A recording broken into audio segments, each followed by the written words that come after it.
यही फितरत की मोहताजी, यही दिल की गरीबी है, किसी के आसरे में बैठे रहना बदनसीबी है।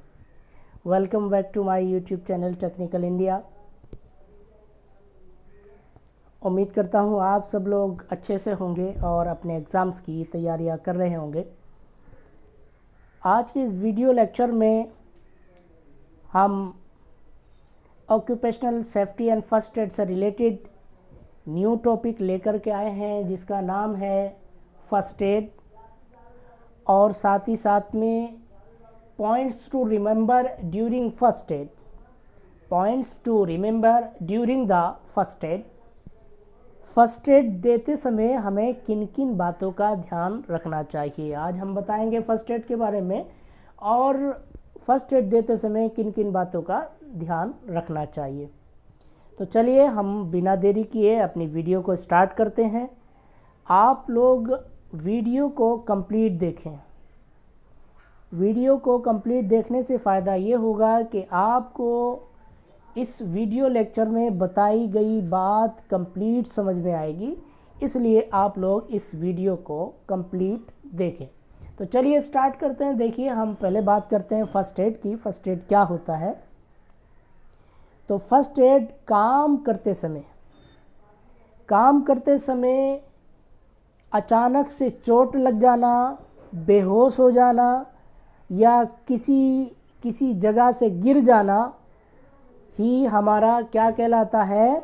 एक्सीडेंट कहलाता है। और इस एक्सीडेंट की वजह से सबसे पहले दिया जाने वाला उपचार, दवाइयाँ या और भी बहुत सारे तरीके जो उसके खून को रोकने के लिए, उसको अगर बेहोश हो गया बेहोशी से वापस लाने के लिए, या अगर कहीं चोट लग गई है तो उसके मरहम पट्टी करने के लिए जो वर्क किया जाता है प्रथम अवस्था में, उसको हम क्या कहते हैं? फर्स्ट एड कहते हैं, यानी कि प्राथमिक उपचार कहते हैं।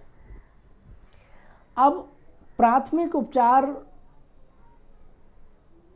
उपचार हमें किस तरह से देना है और क्या क्या हमें प्राथमिक उपचार देते समय सावधानियां बरतनी चाहिए।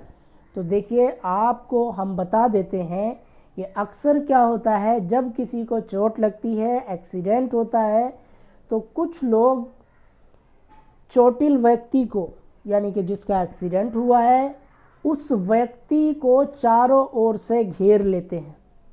मतलब सब लोग देखने आ जाते हैं कि क्या हुआ।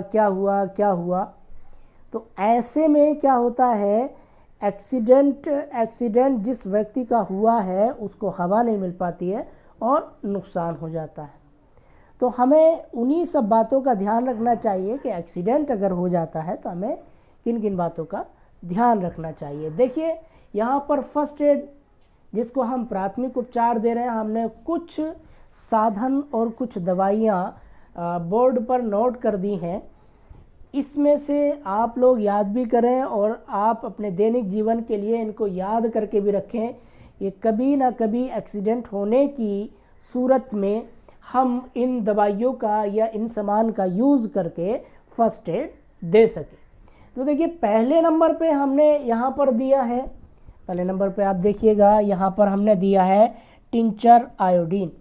टिंचर आयोडीन ये एक दवाई है जो हमारे घाव पे लगाने के लिए काम आती है। दूसरा हमारे पास है टिंचर बेंजीन, ये भी फर्स्ट एड में काम आती है। और तीसरा है हमारा डिटॉल। डिटॉल क्या करता है, हम सब जानते ही हैं। डिटॉल का काम है घाव को साफ़ करना, यानी कि उसमें जितने भी कीटाणु, गंदगी या लुब्रिकेंट्स वगैरह हाथ में लगा हुआ होता है, या अन्य बहुत सारे ऐसे मटेरियल्स हमारे हाथ में लगे हुए होते हैं या घाव में लगे हुए होते हैं, जिनको हम डिटॉल से साफ़ करते हैं। तीसरा, बर्नॉल भी फर्स्ट एड में यूज़ किया जाता है। बर्नॉल को भी बहुत आवश्यकता होती है, हम बर्नॉल का यूज़ करेंगे फर्स्ट एड में। नेक्स्ट हमारे पास है दर्द निवारक गोलियाँ। तो दर्द निवारक गोलियाँ फर्स्ट एड में देनी चाहिए। लास्ट है हमारा बैंडेज। तो पट्टी करने के लिए, उसके घाव को, खून को रोकने के लिए हमें बैंडेज की आवश्यकता होगी। नेक्स्ट हमारे पास है रुई। तो रुई भी हमें चाहिए होगी उसके घाव को साफ़ करने के लिए, उसके घाव को साफ करने के लिए हमें रुई की आवश्यकता होगी। नेक्स्ट हमारे पास है सेफ्टी पिन। जब हम बैंडेज लगाएंगे तो उस बैंडेज को बांधने के लिए हमें सेफ्टी पिन की आवश्यकता होगी। नेक्स्ट हमारे पास है कच्चा plaster. By the way accident के समय किसी का हाथ टूट जाता है, पैर टूट जाता है या उंगलियां टूट जाती हैं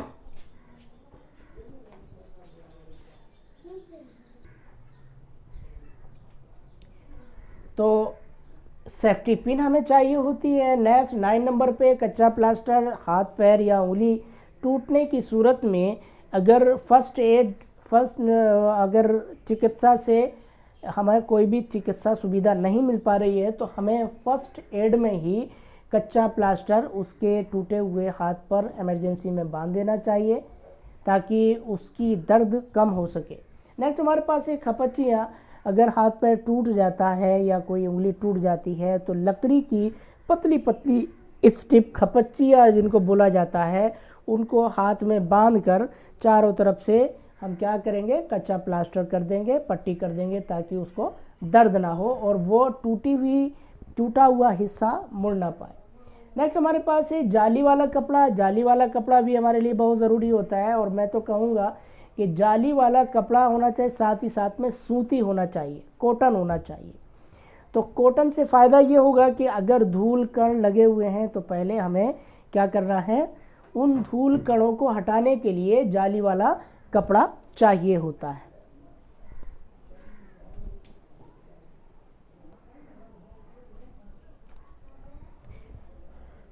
तो जाली वाला कपड़ा हमको चाहिए होता है घाव को साफ करने के लिए। नेक्स्ट हमारे पास है गिलास। तो ये गिलास कोई भी गिलास हो सकता है, पीतल का हो सकता है, कांच का हो सकता है या स्टील का गिलास हो सकता है। कुल मिला के ये गिलास एक हमारे पास होना चाहिए और एक ही नहीं, एक या एक से ज़्यादा भी हो सकते हैं। तो ये गिलास हमारे पास होना चाहिए।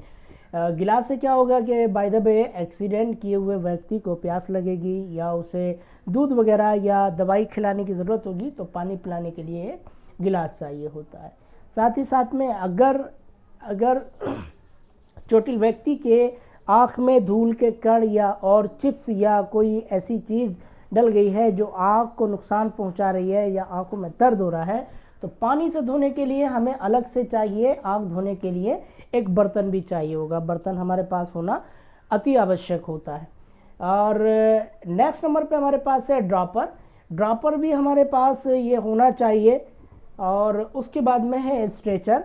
ये स्ट्रेचर भी हमारे पास होना चाहिए कि अगर व्यक्ति गिर जाता है तो उसको उठाकर एक स्थान से दूसरे स्थान पर ट्रांसफ़र करने के लिए हम जिस चीज़ पर लेटा कर ले जाएंगे उसे स्ट्रेचर कहते हैं। तो स्ट्रेचर हमको चाहिए। देखिए यहाँ पर हमने फर्स्ट एड से रिलेटेड ये सारे पॉइंट्स आपको बताए हैं। इनमें से बहुत सारी चीज़ें आपको नहीं समझ में आएंगी, जैसे टिंचर आयोडीन है, टिंचर बेंजीन है या बर्नॉल है या दर्द निवारक गोलियां हैं, बैंडेज है और भी इसमें ये है ड्रॉपर है।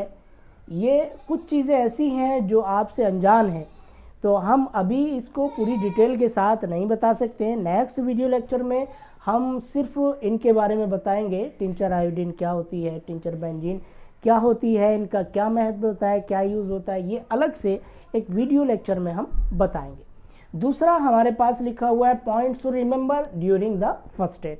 फर्स्ट एड देते समय हमें किन किन बातों का ध्यान रखना चाहिए। देखिए एक बात आप लोग जान लीजिए कि हम अक्सर क्या करते हैं, जब किसी व्यक्ति को चोट लगती है तो हम बहुत ज़्यादा एक्साइटेड हो जाते हैं, भागा दौड़ी इधर उधर करना स्टार्ट कर देते हैं और अपना सारा होश व हवास खो देते हैं।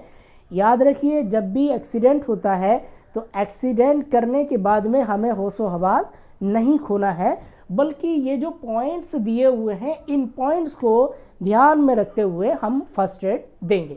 तो चलिए देखते हैं वो कौन कौन से पॉइंट्स हैं फर्स्ट एड में देने के लिए, कौन कौन से पॉइंट्स हैं। देखिए पहला पॉइंट्स हमने लिखा है घबराना।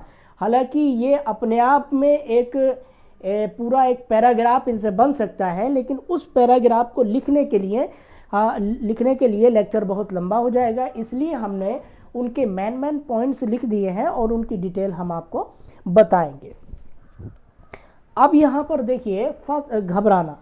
तो क्या होता है, जब किसी व्यक्ति को चोट लग जाती है तो हम बहुत ज़्यादा घबरा जाते हैं और इधर उधर दौड़ना शुरू कर देते हैं, फ़ायदा कुछ नहीं होता है। इसलिए आपको चाहिए एक्सीडेंट होने के बाद हमें बिल्कुल भी नहीं घबराना चाहिए। अगर हेल्प करने वाला या फर्स्ट एड देने वाला ही व्यक्ति घबराएगा तो फिर जिसको एक्सीडेंट हुआ है वो श्योर 100% वो भी घबराएगा, इसलिए हमें घबराना नहीं है। दूसरा है हमारे पास जल्दी उपचार। तो हमें जितनी जल्दी हो सके चोटिल व्यक्ति को उपचार देना चाहिए। तीसरा नंबर हमारे पास है सबसे पहले खून का रोकना।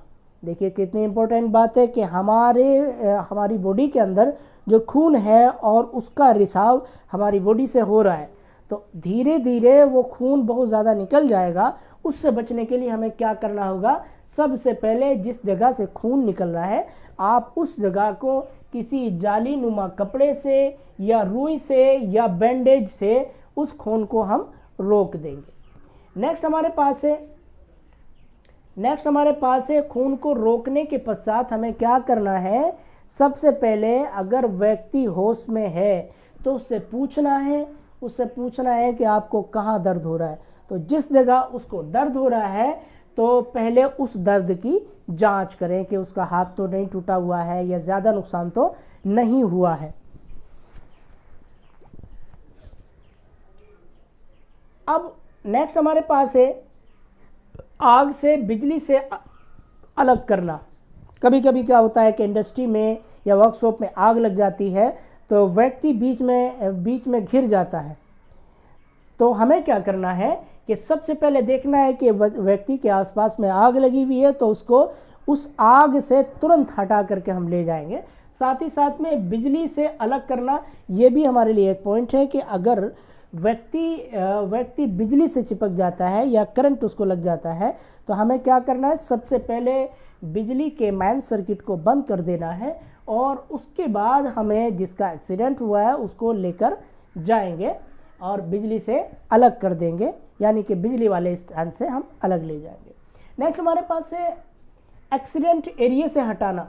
तो ये जो 5वां पॉइंट है, 6ठा पॉइंट भी वही बता रहा है कि हमें कोई भी फर्स्ट एड एक्सीडेंट प्लेस पर नहीं देना है, उससे कुछ दूरी पर हटकर हमें फर्स्ट एड देना है। साथ ही साथ में खुली हवा, ये हमारे लिए बहुत ज़्यादा मस्ट है। क्यों मस्ट है कि हमें ऑक्सीजन की ज़रूरत होती है। अब क्या करते हैं, हम जल्दबाजी में बहुत ज़्यादा घबरा जाते हैं और लोग क्या करते हैं कि मरीज़ को चारों तरफ से घेर लेते हैं जिससे वो घबरा जाता है और हवा ना आने की वजह से ऑक्सीजन नहीं मिल पाती, जिससे उसके बेहोश होने का खतरा बढ़ा रहता है। इसलिए याद रखिए कि कभी भी हमें चोटिल व्यक्ति या मरीज के आसपास में नहीं खड़ा होना है। सिर्फ चोटिल व्यक्ति के पास वही व्यक्ति खड़ा हो सकता है जो उसका फर्स्ट एड कर रहा है या उसकी हेल्प कर रहा है। नेक्स्ट हमारे पास है कंबल से ढकना जब आग से जल जाए। तो आप देखिए यहाँ पर व्यक्ति अगर आग से जल जाता है तो हमें क्या करना है, कंबल से ढक देना है। अब आपके मन में एक सवाल आएगा कि कंबल से क्यों ढकेंगे, कंबल तो उसके घाव को दर्द देगा। नहीं, कंबल को हम उस तरह से ढकेंगे कि उसकी बॉडी पर टच ना हो और ऊपर से कंबल ढका रहे ताकि उसको बाहर की हवा से बचाया जा सके। अब देखिए बाहर की हवा से हम क्यों बचा रहे हैं, तो असल में बाहर की हवा से यूं बचा रहे हैं, हमें पता है कि आग जलाने के लिए हमें क्या चाहिए होता है, ऑक्सीजन चाहिए होता है। ऑक्सीजन हमारे पास जब तक होगा तो यानी कि ऑक्सीजन का जब उसके घाव पर असर होगा, वो एक्शन करेगा, तो श्योर है कि उसके घाव में दर्द होगा, इसलिए हवा नहीं लगने देनी है। अब बिजली का करंट अगर लग गया है तो उसे मेन स्विच को हम बंद कर देंगे। कि आग उग लग रही है तो आग को बंद करने के लिए ये देखेंगे कि आग लग कहाँ से रही है। अगर वायर में आग लगी हुई है तो मेन स्विच को बंद करेंगे। नेक्स्ट हमारे पास है फायर ब्रिगेडियर को सूचित करना आवश्यक है। अगर आग लगी हुई है तो हमें क्या करना है, फायर ब्रिगेडियर को सूचित करना होगा। फायर ब्रिगेडियर को सूचित करें कि फला जगह पर पूरा एड्रेस दें। एक्चुअली हम लोग गलती कर जाते हैं कि फायर ब्रिगेडियर को जब फ़ोन करते हैं तो हम जल्दबाजी के चक्कर में, घबराने के चक्कर में उसे पूरा एड्रेस नहीं दे पाते हैं। तो इसलिए आप लोगों से रिक्वेस्ट है कि जब भी फायर ब्रिगेडियर को आप बताएं तो उसको पूरी डिटेल अपनी दें, और हो सके तो अपनी जीमेल आईडी या मोबाइल नंबर, 2 से 3 मोबाइल नंबर यहाँ फायर ब्रिगेडियर टीम को रजिस्टर्ड करवाएं, ताकि वो लोग रास्ता भटकने या और किसी सूरत हाल में वो आपको सूचना दे सके। नेक्स्ट हमारे पास है प्रमाण पत्र बचाना। अब देखिए प्रमाण पत्र बचाना क्या हुआ। तो कभी कभी क्या होता है कि इंडस्ट्री में आग लग जाती। अब भाई ज़रा ये बताओ कि आग जो लगी, कोई मालिक, कोई व्यक्ति नहीं चाहेगा कि जानबूझकर आग लगा दे या जानबूझकर आग लग जाए। तो इसलिए प्रमाण पत्र जो है, लोग बहुत ज़्यादा एक्साइटेड हो जाते हैं, गुस्से में आ जाते हैं और इंडस्ट्री कंपनी के इंडस्ट्री के कागजात को आग लगा देते हैं, उनके पेपरों को आग लगा देते हैं। तो देखिए जो एक्सीडेंट होना था वो तो हो गया, इसलिए आप लोग कभी भी इंडस्ट्री या किसी कंपनी के कागजात में आग ना लगाएं। नेक्स्ट हमारे पास है कि जब हम बाकी की सारे फर्स्ट एड सारी चीज़ें अपना चुके होंगे तो हमें क्या करना है, फर्स्ट एड देने के बाद में हमें चिकित्सक के पास उसे तुरंत ले जाना चाहिए। चिकित्सक के पास उसे ले जाएंगे और बाकी का जो इलाज करेगा वो चिकित्सक करेगा। नेक्स्ट हमारे पास है 12वां नंबर है। 12वें नंबर में हमें कब तक फर्स्ट एड देना चाहिए। तो देखिए फर्स्ट एड कभी कभी क्या होता है कि हमें ऐसा लगता है कि व्यक्ति मर गया है, जबकि व्यक्ति मरता नहीं है।